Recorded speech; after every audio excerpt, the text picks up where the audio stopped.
నువ్వు సురక్షితంగా ఉండాలంటే ఎప్పుడూ గుర్తుంచుకోవాల్సిన 5 ముఖ్యమైన విషయాలున్నాయి. ఏంటమ్మా అవి?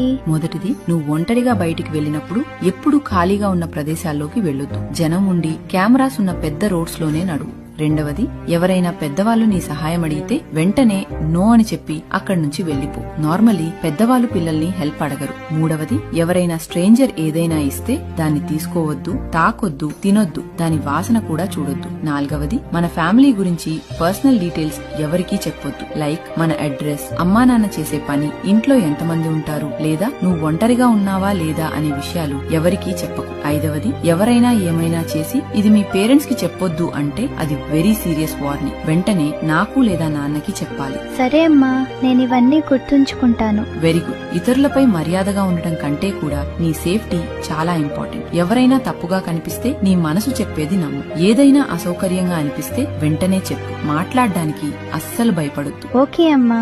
ఈ ప్రపంచం చాలా అందమైనదే, కాని ప్రతిసారి సురక్షితంగా ఉండదు. ఒక చిన్న తప్పు మీ జీవితాన్నే మార్చేయచ్చు, కానీ ఒక మంచి అలవాటు మిమ్మల్ని జీవితాంతం కాపాడుతుంది.